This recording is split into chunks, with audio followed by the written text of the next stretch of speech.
I'm Elena Brooks. I'm 36, and 3 years ago, my family left me to rot when I hit rock bottom. Last Sunday, I was wrapped in a fuzzy robe, sipping a cup of Colombian roast I had ground fresh that morning. Birds chirped from the feeder I had built by hand, the morning sun glinting off the small solar lights in my backyard. I had just started a new mystery novel and was fully immersed in the comfort of the quiet house I bought with every ounce of grit I had left. Then the doorbell rang. It startled me, mostly because I wasn't expecting anyone. I hadn't ordered anything. No friends were due over. Sundays were sacred to me now. My phone was still in the kitchen, so I couldn't check the camera. As the doorbell rang again, followed by a firm knock, I placed my mug down and stood. The minute I opened that door, it felt like time froze. Standing on my porch, looking like they had just arrived for a week at the beach, were my estranged family members. My father Russell, my mother Janice, my brother Damon, his wife Clara, and their two kids, Kayla and Jonah, surrounded by suitcases, duffel bags, and a bright blue cooler. "Surprise!" my mom chirped like we had spoken just last week, her arms stretched out for a hug I didn't offer. I didn't say a word. "Wow," Damon said, stepping past me like he owned the place, his eyes sweeping the foyer. "You've really done well for yourself. And look at all this space." I stepped back, my spine stiff as a steel rod. "You don't even have a family to worry about," he continued casually. "This house is perfect for us. We'll take it." That was the moment something in me crystallized. The fear, the trauma, the guilt, they didn't disappear. But they stopped running the show. The woman I had become stood rooted in her home, staring down the same people who once watched me fall without blinking. What I did next taught them that the woman they had abandoned no longer existed. Before I dive into how I handled this utterly insane moment, let me know in the comments where you're watching from. Hit subscribe if you've ever had to stand up to family who took you for granted, and stick around, because you won't believe what happened after I closed that door behind them. 3 years ago, my life looked nothing like it does now. I wasn't rich, but I was proud of what I had built. I had worked as a back-end software developer for a mid-tier tech firm in Austin called Logic North. It wasn't a flashy startup or a big name, but I had stability, benefits, and a solid reputation among my peers. I had spent 5 years there, slowly building my savings, improving my coding skills, and even mentoring junior hires. I lived in a cozy one-bedroom apartment just 15 minutes from downtown. I had a reliable car, a shelf full of worn-out programming textbooks, and a few friends I grabbed tacos with on Thursday nights. And most of all, I had peace of mind. I wasn't thriving, but I wasn't struggling. And I thought I had a family. Damon, my older brother by 2 years, had always been the family's golden child. He worked in real estate and had a loud, boisterous energy that everyone mistook for confidence. I used to think we were close, especially when I loaned him money to cover rent once after one of his business ideas failed. My parents adored him and doted on his kids, Kayla and Jonah, while I was more of an afterthought at gatherings. Still, I believed that if I were ever in real trouble, they would come through for me. Then everything came crashing down. It started on a rainy Tuesday. I remember because I had left my umbrella at home and arrived at work soaked from head to toe. By noon, everyone in the office had been called into the main conference room. The CEO stood at the front with the HR director, her expression tight. "We regret to inform you." That's all I really remember from her speech. The rest was a blur. Logic North was folding. A security breach had destroyed client trust, and investors pulled out overnight. We were all laid off, just like that. They gave us 2 weeks severance, not enough. Not for Austin rent, not for health insurance. Not for anything, really. Still, I didn't panic, at first. I had 3 months of savings and decent credentials. I figured I'd have something lined up soon. But the job market had shifted. There were hundreds of laid-off tech workers all looking for roles. My inbox filled with rejection emails. My phone stopped ringing. Days turned into weeks. Weeks into 2 months. I started cutting expenses. No more takeout, canceled streaming services, sold a few gadgets I didn't need. By the 3rd month, rent was coming due, and I knew I couldn't cover it. That's when I swallowed my pride and made a phone call I never thought I'd need to make. I called my father first. I remember pacing my apartment that afternoon, phone clutched so tightly in my hand that my knuckles turned white. Calling my father Russell wasn't easy. We'd never had a warm relationship, He believed in bootstraps, tough love, and the myth that asking for help was weakness. But he had a comfortable retirement fund, a fully paid off house in Cedar Park, and a booming voice that used to quiet entire rooms at family reunions. The phone rang twice before he picked up. "Elena," he said, like my name was a question. "Hi, Dad. I'm in a bit of a situation." I explained the layoff, the job market, the savings that had almost vanished. His response was a long, exasperated sigh. "You should have saved more. Shouldn't have relied on one job. That's the problem with your generation. Always think someone's coming to rescue you." "Dad, I'm not asking for a handout. Just enough to cover this next rent check while I figure it out," he snapped, then hung up. I stared at the screen for a long time, my chest tight. My own father had left me hanging in a freefall. I called my mother next.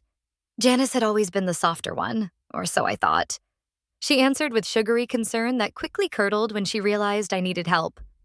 "Oh, sweetheart, that's terrible," she cooed. "We've been praying for everyone affected by the economy. But you know, we just spent a fortune redoing the guest bathroom, and your father's property taxes went up. Have you tried budgeting? Or cutting back on your little luxuries? All those specialty teas and yoga classes?" I hadn't seen a yoga mat or a cafe in over a month. I was eating instant noodles and brushing my teeth in cold water to save on electricity. But all I said was, "Okay, thanks anyway." Then came the worst call. Damon. This one took longer. I rehearsed what I'd say. I reminded myself he owed me. 2 years ago, I bailed him out when he defaulted on his rent. I gave him $2,000, money I had saved from holiday freelance projects. He never paid it back. But I didn't bring that up. I just asked if he could spare anything.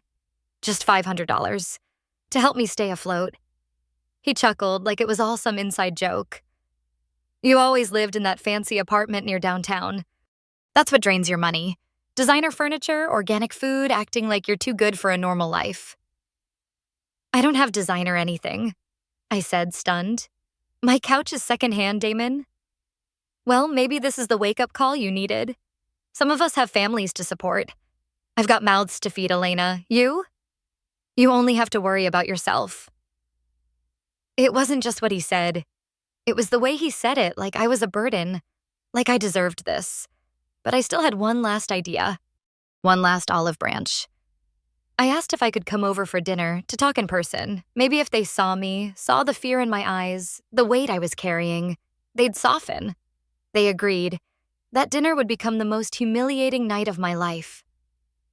I arrived at their house just after 6, my stomach twisted in knots. I had barely eaten all day, but the anxiety bubbling in my gut left no room for food.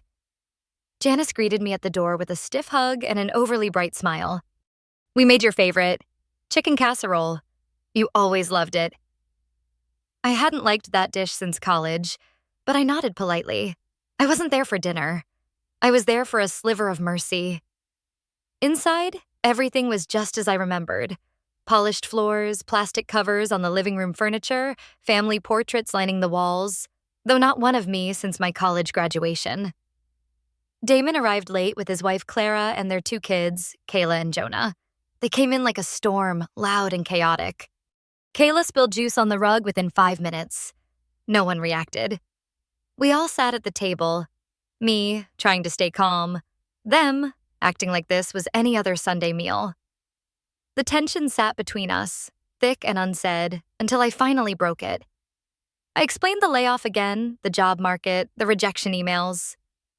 I told them about the mounting bills, the rent notice, the food I'd been skipping. I said I didn't need a gift or pity, just a small loan. 2 months tops. I promised I would repay every cent. As I spoke, Clara picked at her nails, barely listening. Damon scrolled on his phone. My father checked his watch more than once. Janice offered me a forced smile and said, "Have you thought about going back to school? Something more stable?" I took a breath. "Mom, I need help. Now. Not career advice." Clara rolled her eyes. "This is exactly what happens when people think tech jobs are guaranteed. You millennials never plan for the hard stuff. She was 2 years older than me. Just two. But she said it like I was a child asking for candy. Damon leaned back and crossed his arms. We keep 6 months of savings, Elena, even with kids. That's what responsible adults do. I bit my tongue. I didn't remind him that their down payment had come from my parents. I didn't say that when he was jobless for 6 months, I fed his kids and paid his rent. My father finally spoke, not even looking at me. We all go through hard times. Builds character. You'll bounce back. Janice patted my hand gently. Or maybe it's time to think about settling down. You're not getting younger. A husband could offer some security. She said it like she was doing me a favor. Like my hardship was due to being unmarried. As if a man was the solution. But it was Damon who delivered the killing blow. We have real responsibilities, he said. Real families. You don't have anyone but yourself to worry about. So figure it out. That word, real, sank like a stone in my chest. As if my existence wasn't legitimate. As if their kids made them superior. As if I didn't count. I sat there in silence, frozen, the casserole cooling on my plate. My throat burned, but I didn't cry. I wouldn't let them see me break. After dinner, no one offered help. No one even asked if I'd be okay. I drove home in silence, my hands shaking so badly I had to pull over halfway. The next morning, I woke to a text from Damon. Don't contact us until you've figured your life out. We can't keep bailing you out, it's embarrassing. They had never helped me. Not once. And now they were done pretending to care. That was the last time I heard from any of them. Until they showed up on my porch with suitcases. 3 years passed. Not a word, not a text, not even a birthday card. During that time, I rebuilt my life from the ground up. I took a part-time coding gig with Gina's consulting firm. It didn't pay much at first, but it was a way back in. To survive, I worked nights at an all-night diner, poured coffee for tired travelers and overnight nurses, scrubbed dishes until my hands cracked. I taught myself new coding languages in the early mornings and took online certifications when I should have been sleeping. I moved into a rundown apartment with a leaky faucet and thin walls, but it was mine. And slowly, painfully, I clawed my way out of that dark hole. Gina eventually promoted me. I left the diner. Then came the full-time role, the raise, the community college classes, and data science. I saved every penny. When I finally bought my own home, a small 3-bedroom just outside Austin, it felt like the closing of a chapter. I signed those mortgage papers alone. No cosigner, no help. Just me, my credit, and my will to survive. That house became more than shelter. It became a symbol of everything I had endured and overcome. And then, one Sunday morning, it all came crashing back. I had just stepped outside onto my back deck with my second cup of coffee. The birds were chirping, the breeze soft, the kind of peaceful morning I had dreamed of during those nights I slept in my car. Then I heard the doorbell. At first, I ignored it. No one I knew ever dropped by unannounced. Then came the knock. Firm, repeated. I set my mug down and walked to the door. And there they were. Russell, Janice, Damon, Clara, Kayla, Jonah. Luggage, cooler, diaper bag, suitcases. Like they had just arrived at a vacation rental. Janice stepped forward, arms wide open. Surprise! Oh, honey, you look tired. Are you getting enough sleep? I didn't move. I didn't smile. I didn't answer. Russell looked past me into the living room and nodded as if approving a real estate listing. Nice neighborhood. Quiet. Smart investment. Damon guided the kids forward. Say hi to your Aunt Elena. You remember her, right? Kayla offered a polite smile. Jonah just stared. Clara was already pulling out her phone, snapping pictures of the porch, the exterior, the welcome mat. So charming, she said, her voice syrupy. Cozy. Very... you. I stood there frozen, my breath shallow, then Damon dropped the bomb. Well, this place is perfect. You don't even have a family to worry about. We'll take the house. The words settled like dust over a battlefield. Casual, entitled. As if this were his right. I stared at them. These were the same people who let me sleep in a car. Who offered judgment instead of help. who cut me off said I was embarrassing. And now, they wanted my home, my sanctuary. My voice was quiet, steady, foreign even to me. "Come in," I said. "Let's talk." They stepped inside without hesitation. And just like that, the people who once left me to drown walked into my house like they already owned it. But they had no idea who they were dealing with anymore. The moment they crossed the threshold, everything changed. It was as if my house, the place I had fought so hard to call mine, had been hijacked by a memory I never wanted back. My father walked straight into the living room, tapping his knuckles against the walls like he was inspecting drywall. "Good bones," he muttered. My mother headed to the kitchen and started opening cabinets.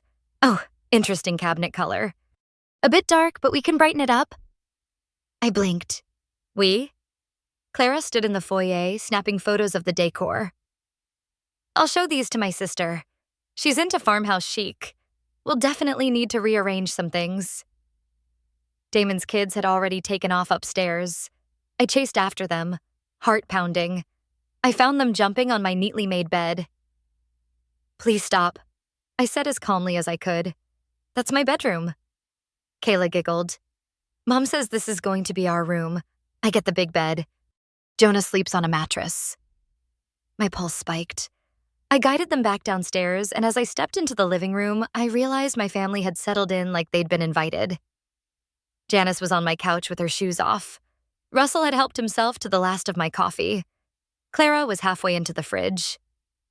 "You don't have many groceries," she called out. "Do you usually not keep snacks for kids?" Michael, Damon, stood by my framed award on the wall, reading the inscription like it was a menu item. "Marketing and data science, huh? Guess you stuck with it after all. This paying the bills okay?" I looked at him, blinking. "Why are you here?" They all paused. For the first time, no one moved. My mother spoke first, cheerful and practiced. "Oh, sweetheart, family can visit, can't they? When we saw your house photos on social media, we thought, well, we should finally reconnect." "After 3 years?" I asked, my voice low. There was an awkward silence. Russell cleared his throat. "We've had a rough year. My business shut down. Your mom and I had to sell the house." Clara returned from the kitchen. "Our lease was terminated. Landlord raised the rent. Damon's between jobs again." Damon stepped forward, hands in his pockets. "We've been staying in motels. But the kids need somewhere stable. And you've got all this room. Just makes sense." From behind him, Kayla added, "Daddy said we're going to live with Aunt Elena now. Forever." Every adult froze. Janice laughed nervously. "Oh, she's just being dramatic. But yes, it's temporary. A few months, just until everyone gets back on their feet." "And we figured," Russell added, "the basement would work for you. It's finished. Decent size. You could move down there so we can have the bedrooms upstairs." I stared at him. "You want me to move into my basement so you can live here?" "Well, sure," Clara chimed in. "We'd make it work. I mean, the master bedroom has the ensuite, perfect for your parents. Damon and I can take the second room. The kids already love it here." She smiled as if she'd already picked out curtains. And then Damon delivered the final blow. "It's not like you even have a family to worry about. No husband, no kids, just you. So this setup makes the most sense." I felt the blood drain from my face. That line, "no family," wasn't just insensitive. It was cruel, intentional, and the worst part? He meant it. My hands curled into fists at my sides, my jaw locked. I took a step back. "I need to make a call," I said calmly. "Take your time, honey," Janice chirped. "We'll start unpacking." I stepped out onto the front porch, the spring breeze brushing my cheeks. I pulled out my phone and dialed 3 numbers in quick succession. First, Gina. Second, Marcus. Third, Priya. My voice didn't shake, not this time. "I need you," I said. "They're here." By the time noon rolled around the next day, my house looked like it belonged to someone else. Janice had replaced the throw pillows in my living room with ones she brought from the car. Clara had already begun clearing out a kitchen cabinet just for the kids' snacks. Damon had moved a suitcase into the guest room and was talking about repainting it in blue tones. so the kids could settle in. They thought it was done. They thought they had won. They were wrong. At exactly 12 I asked everyone to come into the living room. My voice was firm, polite, unshakable.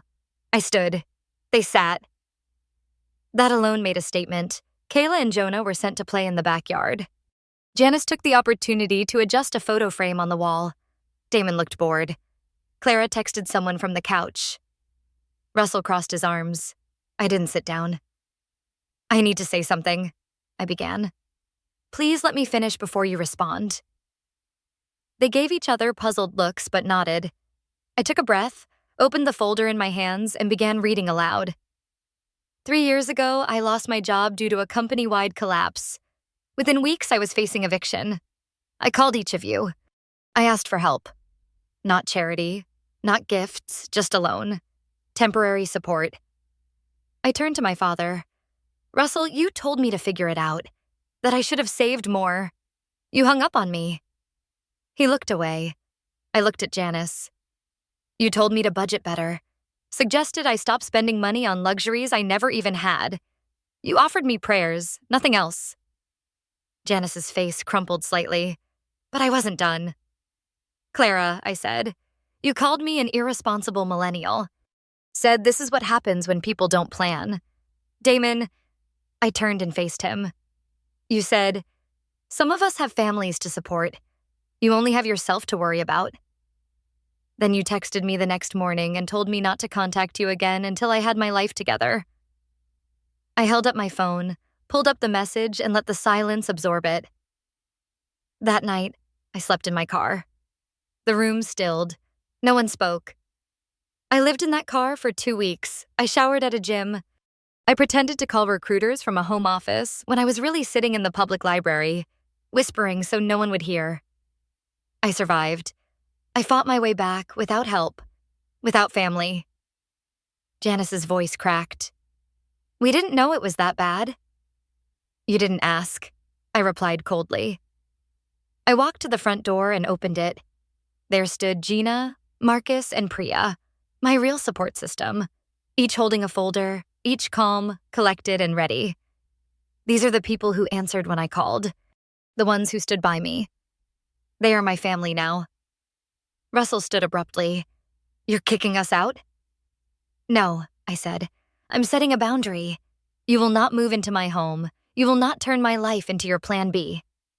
But where are we supposed to go? Clara asked. I found a financial advisor, I said, handing them a business card.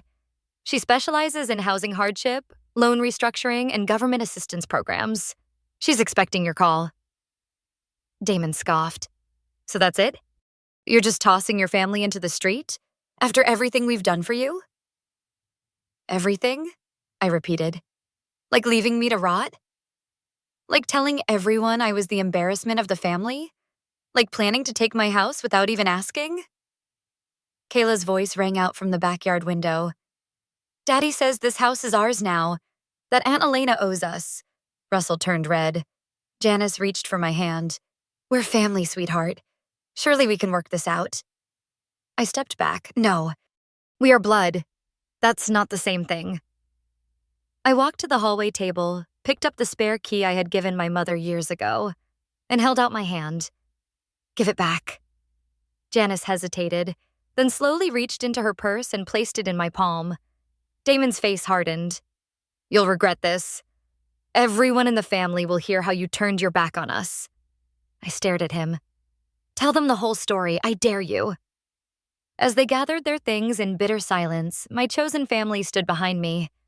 Quiet, resolute. When the front door finally closed behind them, I let out a breath I didn't know I had been holding. Priya placed her hand on my shoulder. You did it, she said. No, I whispered. I survived them once. This time, I won. I thought standing up to them would bring peace right away. But what followed in the days after was a storm. My phone lit up constantly with messages from unknown numbers and extended relatives. Some were vague guilt trips. Family is forever. Others were outright attacks. You think you're better than everyone now? My parents didn't call directly, but Janice left voicemails crying, begging me to reconsider. Russell emailed me a 2-line note about how disappointed he was and how I had embarrassed them in front of the family. And Damon? Damon took to Facebook, vague posts about selfish siblings, about how success turns some people cold, about people who forget where they come from. But the truth has a way of leaking through the cracks. One post backfired. My cousin Layla, one of the few relatives I had liked growing up, reached out. "Hey, I just saw Damon's post. I had no idea things were like that between you and the family. You okay?" I told her the truth. Not the dramatic version, just the facts. What they said to me, what they didn't do, how they showed up to take my home like they were owed it. She responded with a single sentence. "You did the right thing." And just like that, the ice began to crack. My Aunt Cora called me a week later, Janice's older sister, the one who'd always been a little removed from the family drama. She was blunt. "I heard what happened, and I also remember how they treated you when you were struggling. I should have reached out back then. I'm sorry." We talked for almost an hour. It wasn't forgiveness. Not yet. But it was the beginning of something healthier. Something on my terms. Meanwhile, my real family, the one I had chosen, surrounded me like a shield. Gina helped me draft a letter making it legally clear that no one in my biological family had tenancy or right to enter the property. Priya brought over fresh groceries and refused to let me lift a finger. Marcus upgraded my home security system and changed the locks. Nathan, my partner, my quiet anchor, held me each night and said, "You don't owe anyone anything. Not when they only show up with open hands and closed hearts." 3 weeks after that day, I stood at the window watching the sun set across my backyard. I was repainting the spare room that Damon once called his kid's bedroom. I painted it emerald green, hung floating bookshelves, and turned it into my library. A space of peace. A space for me. On a Tuesday morning, I was updating my emergency contact list for a medical form. I realized Russell's name was still listed. I stared at the field for a long moment. Then, without ceremony, I deleted it. Instead, I wrote, "Nathan Taylor, partner Gina Fields, employer friend, Priya Rao, neighbor, /family. The receptionist glanced at it and said, "Most people only list one person." I smiled. "I guess I'm lucky," I said. "I have more than one." A month later, we celebrated in my backyard. Gina, Marcus, Priya, Nathan, even my therapist. We drank wine under fairy lights and laughed until our stomachs hurt. Stephanie, my former coworker from the diner, showed up with cupcakes. Nathan grilled. Priya brought her dog. Marcus toasted. "To Elena," he said, "who taught us all what it means to reclaim your life." That night, after everyone left, I sat alone in my living room. No one had touched the furniture without asking. No one had criticized the lighting. No one had claimed my bedroom. It was mine, all of it. I realized something powerful then. The girl they abandoned had begged them to care. The woman I became? She didn't need their permission to thrive. Their silence had once broken me. Now? It was finally quiet enough to hear the sound of my own strength. Have you ever had to draw a line between yourself and the people who were supposed to love you most? What helped you stay strong when they came back, not with apologies, but with expectations? Tell me your story in the comments below. And if this story resonated with you, hit that like button, subscribe for more powerful stories of reclaiming your life, and share this video with someone who needs to remember. You are not selfish for protecting your peace. Sometimes the family you choose is the only one that matters. Thank you for watching. See you in the next story.